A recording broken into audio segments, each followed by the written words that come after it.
Sometimes, just sometimes, there's events or accidents that even a whole country wants to forget.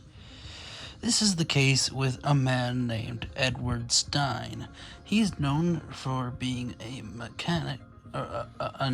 mechanical engineer, a designer for a railway in Canada. There's only two things that he's known for. One is creating a diner car that is somewhere in Canada in a railway museum, and the other thing is the only other thing that he ever made, a steam locomotive. Today we will be focusing on the steam locomotive. Why exactly did he want to make a steam locomotive? Nobody knows. But he did, and the railway that he worked for allowed him to. Now, I will try my best to tell this story, but what I'm telling you now is, as far as I know, the only information on this that is available.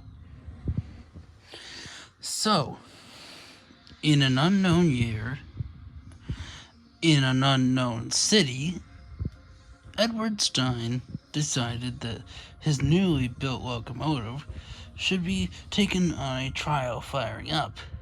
Instead of going in the middle of nowhere like you should with a brand new locomotive in case something goes wrong, so that way people don't get hurt or worse, Edward insisted to take it into a crowded city, and, well, because of his different design, the locomotive exploded, taking him, the driver, the fireman, and a total of 365 people from the surrounding area's lives.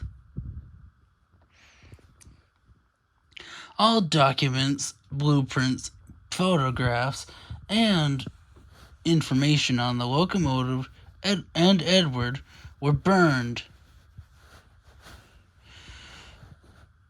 And the incident was forgotten about eventually. The only people who tell it is the museum in Canada, and now me. And maybe a couple other people. But the only thing that remains of Edward Stein is a railway diner car in a museum in Canada.